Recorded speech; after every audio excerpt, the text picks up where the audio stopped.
നമസ്കാരം. ശ്രീരാഗം ആസ്ട്രോളജിയിലേക്ക് എല്ലാ മാന്യപ്രേക്ഷകർക്കും സ്വാഗതം. ജ്യോതിഷം എന്ന് പറയുന്നത് കേവലം പ്രവചനങ്ങൾ മാത്രമല്ല, നമ്മുടെ പ്രപഞ്ചത്തിൽ സംഭവിക്കുന്നതായ ഗ്രഹങ്ങളുടെ ചലനം.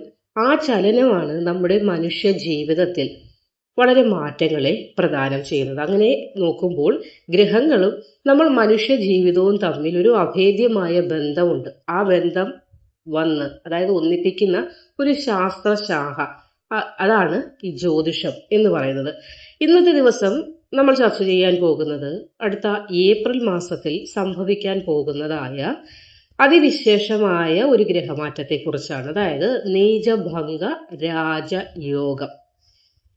ഇവിടെ ഇന്ന് ഈ അധ്യായത്തിലൂടെ നിങ്ങൾക്ക് ലളിതമായി മനസ്സിലാക്കാം എന്താണ് നീചഭംഗ രാജയോഗം എന്നത്. അതായത് ജ്യോതിഷത്തിൽ ഓരോ ഗ്രഹത്തിനും ചില രാശികളിൽ ഈ ഗ്രഹങ്ങൾ എത്തിച്ചേരുമ്പോൾ ബലം കുറയുന്നതായിട്ടുണ്ട്.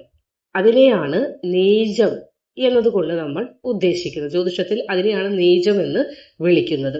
ബുധൻ എന്ന ഗ്രഹം മീനം രാശിയിൽ എത്തുമ്പോൾ ഇങ്ങനെ ബലം കുറയുകയും ഒരു നീച അവസ്ഥയിലാവുകയും ചെയ്യും. എന്നാൽ അതേ രാശിയിൽ തന്നെ ആ രാശിയുടെ നാഥനായ വ്യാഴം, അതായത് ഗുരു നിൽക്കുകയോ അതല്ലെങ്കിൽ വ്യാഴത്തിൻ്റെതായ ശുഭദൃഷ്ടി പതിയുകയോ ചെയ്താൽ ബുധന്റെ ഈ നീചമായ അവസ്ഥ മാറി അതൊരു വലിയ രാജയോഗ അവസ്ഥയിലേക്ക് മാറുന്നു. ഇതിനെയാണ് നീചഭംഗ രാജയോഗം എന്ന് ജ്യോതിഷത്തിൽ പറയുന്നത്. ഒരു ഉദാഹരണം പറഞ്ഞാൽ, പരീക്ഷയിൽ നമ്മളൊരു പരീക്ഷ എഴുതാൻ പോകുന്നുണ്ട്. ആ ഒരു പരീക്ഷയിൽ തോൽക്കുമെന്ന് കരുതിയിരുന്ന ഒരു കുട്ടി, ആ കുട്ടിക്ക് മിടുക്കനായ ഒരു അധ്യാപകന്റെ സഹായം ലഭിക്കുകയാണ്. അതുവരെ അവൻ ഭയപ്പെട്ടിരിക്കുന്നു, പരീക്ഷയിൽ ഞാൻ തോറ്റുപോകുമോ എന്ന്. പക്ഷെ ആ കുട്ടിക്ക് മിടുക്കനായ, നല്ല രീതിയിൽ അവനെ കാര്യങ്ങൾ പറഞ്ഞ് കൊടുത്ത് മനസ്സിലാക്കി എടുക്കാൻ കഴിവുള്ള ഒരു അധ്യാപകന്റെ ശിക്ഷണം ലഭിക്കുന്നത് വഴി അവൻ ക്ലാസ്സിലെ ഫസ്റ്റായിട്ട് മാറുന്നു. ആ സ്കൂളിലെ തന്നെ ഏറ്റവും ടോപ്പായിട്ട് പേടിച്ചു മാറുന്ന ആ കുട്ടി മാറുകയാണ്. അപ്പോൾ ഇവിടെയും ബുധന്റെ പോരായ്മയെ വ്യാഴം ഇങ്ങനെ നികത്തുന്നു. ഇതാണ് ഈ ഉദാഹരണത്തിലൂടെ നിങ്ങൾക്ക് മനസ്സിലായി കാണുമെന്ന് വ്യക്തമായി എനിക്ക് തോന്നുന്നു.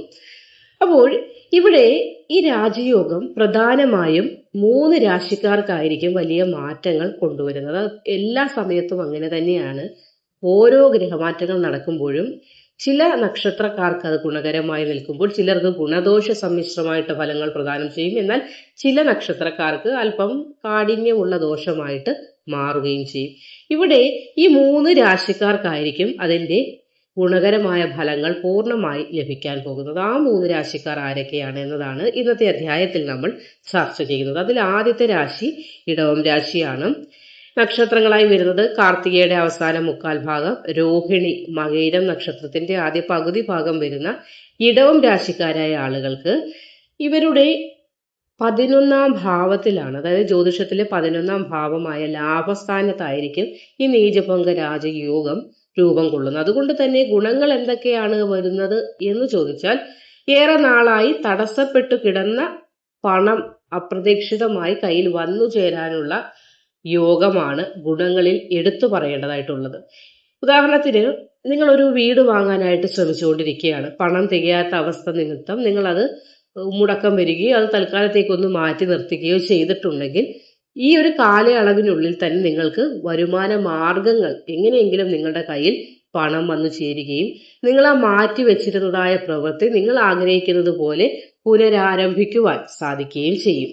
ഇനി ബിസിനസ് ചെയ്യുന്നവരാണെങ്കിൽ പുതിയ ചില ഓർഡറുകൾ ലഭിക്കുവാനും അതല്ലെങ്കിൽ ബിസിനസ് ഒന്നുകൂടി ഡെവലപ്പ് ചെയ്യുവാനും, അവിടെ ഈ തുണിയാണ് അല്ലെങ്കിൽ പച്ചക്കറി വിൽക്കുന്നവരാണ്, അങ്ങനെ ഏത് ബിസിനസ് ആയാലും കൂടുതൽ ഒന്നുകൂടി വിപുലീകരിച്ച് അവിടേക്ക് കൂടുതൽ സാധനങ്ങൾ വാങ്ങിച്ചു വെക്കുവാനും അങ്ങനെയുള്ളതായ സാമ്പത്തിക മാറ്റങ്ങളൊക്കെ വന്നു ചേരാനും ഭാഗ്യം ഇവിടെ നിങ്ങൾക്ക് തുണയാകുന്നുണ്ട്. അതുകൊണ്ട് ചെയ്യുന്ന പ്രവൃത്തിയിൽ ഭാഗ്യം ലഭിക്കുന്നതിനാൽ തന്നെ ധനം ഇരട്ടിയായി നിങ്ങളുടെ പോക്കറ്റിലേക്ക് വന്നു ചേരാനുള്ള ഭാഗ്യവും ഇവിടെ ഇടവം രാശിക്കാർക്ക് തുടങ്ങുന്നതാണ്.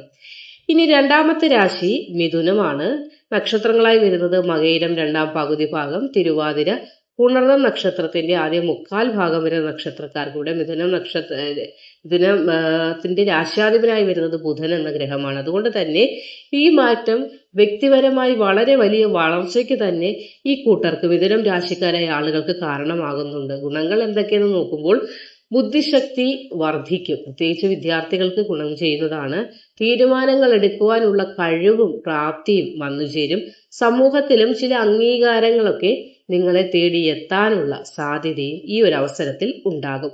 ഉദാഹരണം പറഞ്ഞാൽ, ഓഫീസിൽ ജോലി ചെയ്തുകൊണ്ടിരിക്കുന്ന ഒരാളാണ്. നല്ല രീതിയിൽ കാര്യങ്ങളൊക്കെ ചെയ്തിട്ടും നിങ്ങളുടെ കഴിവുകൾ ആരും അങ്ങോട്ടും തിരിച്ചറിയുകയോ അതിന് പ്രോത്സാഹനം തരികയോ അതിന് സപ്പോർട്ട് തരികയോ ചെയ്യാതിരുന്ന ഒരു വിഷമം നിങ്ങളുടെ ഉള്ളിലുണ്ടെങ്കിൽ ഈ ഒരു സമയത്ത് നിങ്ങൾക്കൊരു ഐഡിയ മനസ്സിലേക്ക് വരികയും അത് വിജയപൂർവമായി അത് വലിയ രീതിയിലുള്ള വിജയമായി മാറുന്ന അവസ്ഥയിലേക്ക് എത്തുകയും നിങ്ങളുടെ മുതിർന്ന ഉദ്യോഗസ്ഥരുടെ കയ്യടി വരികയും അതേപോലെ തന്നെ നിങ്ങൾക്ക് പ്രൊമോഷനോ ശമ്പള വർധനവിനോ ഒക്കെയുള്ള ഒരു സാധ്യത തെളിയുകയും ചെയ്യുമെന്ന് ഒറ്റ വാക്കിൽ അങ്ങ് മനസ്സിലാക്കുക. അപ്പോൾ പ്രൊമോഷന് വരെയുള്ള സാധ്യതയുള്ളതിനാൽ തന്നെ വലിയ ഒരു മാറ്റം നിങ്ങളുടെ ജീവിതത്തിൽ വന്നു ചേരുന്ന സമയം കൂടിയാണ് വരാൻ പോകുന്ന ഏപ്രിൽ മാസം. ഇനി അടുത്തത് മീനം രാശിയാണ്. നക്ഷത്രങ്ങൾ വരുന്നത് പൂരുരുട്ടാതി, അവസാന കാൽഭാഗം ഉത്രട്ടാതി, രേവതി നക്ഷത്രങ്ങളാണ് മീനം രാശിയിൽ വരുന്നത്. മീനം രാശിക്കാർക്ക് ഇതൊരു രാജയോഗം നടക്കുന്ന സമയമായിരിക്കും എന്ന് തന്നെ പറയാവുന്നതാണ്. ലഗ്നത്തിൽ തന്നെയാണ് ഈ ശുഭയോഗം, ഈ അപൂർവമായ യോഗം രൂപം കൊള്ളാൻ പോകുന്നത്. അതുകൊണ്ട് തന്നെ ഗുണങ്ങൾ എന്തൊക്കെയെന്ന് നോക്കിയാൽ ആത്മവിശ്വാസം വർദ്ധിക്കും. ആത്മവിശ്വാസം ഉണ്ടെങ്കിൽ തന്നെ പകുതി കാര്യങ്ങളെല്ലാം ശരിയാവും. കാരണം ശരിയാവോ തെറ്റാവോ എന്നുള്ള ടെൻഷനോട് കൂടി ചെയ്താൽ തെറ്റാവുകയുള്ളൂ. ഇവിടെ ആത്മവിശ്വാസം വർദ്ധിക്കുന്നതിനാൽ തന്നെ ശരിയാക്കി നിങ്ങൾക്ക് കാര്യങ്ങളെ കുറുക്കിക്കൊള്ളുന്നത് പോലെ ചെയ്ത് തീർക്കാനായിട്ട് സാധിക്കും. പ്രണയിക്കുന്ന ആളുകൾക്കാണെങ്കിലും കുടുംബജീവിതം, അതായത് പ്രണയം മുന്നോട്ട് കൊണ്ടുപോയി നിങ്ങൾ ആഗ്രഹിക്കുന്ന പോലെ കുടുംബത്തിന്റെ എല്ലാം ഒരു ഇഷ്ടത്തോടു കൂടി അത് വിവാഹത്തിലേക്ക് എത്തിച്ചേരാൻ സാധിക്കുന്നതാണ്. സന്തോഷം നിറയുമെന്നതാണ് ഇവിടെ ഒറ്റ വാക്കിൽ പറയാനുള്ളത്. ആരോഗ്യകാര്യങ്ങളിലും പുരോഗതിയൊക്കെ ഉണ്ടാവും. ഒരുപാട് നാളായി ആരോഗ്യപരമായ ബുദ്ധിമുട്ടുകൾ അനുഭവിച്ചുകൊണ്ടിരിക്കുന്ന മീനൻ രാശിക്കാരാണെങ്കിൽ അതിൽ നിന്നൊക്കെ മോചനം, ഒരു വിടുതൽ ഉണ്ടാകുന്നതാണ്. ഉദാഹരണം പറഞ്ഞാൽ, ഒരു പരീക്ഷ എഴുതുന്ന വിദ്യാർത്ഥികൾക്കോ അതല്ലെങ്കിൽ പുതിയ കാര്യങ്ങളൊക്കെ പഠിക്കാൻ ശ്രമിക്കുന്ന ആളുകൾക്കോ മികച്ച ഓർമ്മശക്തിയും ഏകാഗ്രതയൊക്കെ ഉണ്ടാകുന്ന സമയമാണ്. അത് പ്രായത്തെ ഒന്നും നോക്കേണ്ട. പ്രായം കൂടിപ്പോയി ഇനി പഠിക്കാൻ ആഗ്രഹിക്കുന്ന, അത് ചിലപ്പോൾ ചില ഇൻസ്ട്രുമെന്റ്സ് ആണെങ്കിൽ പോലും പ്രായം കൂടിപ്പോയില്ല ഇനി എങ്ങനെ ഞാൻ പഠിക്കുമെന്ന് ചിന്തിച്ചിരിക്കുന്നവരാണെങ്കിൽ പോലും നിങ്ങൾക്ക് ടപ്പ് ചെയ്യുന്ന ഒരു അവസരം നിങ്ങളുടെ മുന്നിലേക്ക് വന്നു ചേരും. അതുവഴി നിങ്ങൾക്ക് പഠിക്കുവാനും സാധിക്കുന്നതാണ്. ഏകാഗ്രത, സമയം, ക്ഷമ ഇതൊക്കെ നിങ്ങൾക്ക് ഉണ്ടാകുന്നതാണ്. ക്ഷമയോടുകൂടി കാര്യങ്ങളെ കൈകാര്യം ചെയ്താൽ വിജയത്തിൽ എത്തിക്കാമെന്നതാണ്. പക്ഷെ പല സമയങ്ങളിലും നമുക്ക് ക്ഷമ കിട്ടണമെന്നില്ല. അത് ചിലപ്പോൾ എത്രത്തോളം വലിയ യോഗിവര്യന്മാരാണെങ്കിൽ പോലും ചില സമയങ്ങളിൽ ക്ഷമ നഷ്ടപ്പെട്ടു പോകുന്ന അവസരങ്ങളൊക്കെ ഉണ്ട്.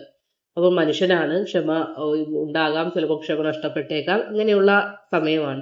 ഇപ്പോൾ ഇവിടെ മീനൻ രാശിക്കാരുടെ കാര്യത്തിലേക്ക് പറഞ്ഞാൽ ക്ഷമയും നല്ല രീതിയിൽ നിങ്ങൾക്ക് ഉണ്ടാകും. ഓർമ്മശക്തിയും നിങ്ങൾക്ക് നല്ല രീതിയിൽ വന്നു ചേരുന്ന, അതുകൊണ്ട് തന്നെ ജീവിതത്തിൽ ഒരു വലിയ മാറ്റത്തിന് കാരണമാകുന്ന സമയം കൂടിയാണ് ഏപ്രിൽ മാസത്തിൽ തുടങ്ങാനായി പോകുന്നത്. അപ്പോൾ ഈ ഒരു രാജയോഗം അനുകൂലമാണെങ്കിൽ പോലും നമ്മുടെ കർമ്മത്തിനും ഒരു പ്രാധാന്യം നമ്മൾ കൊടുത്തേ മതിയാവുകയുള്ളൂ.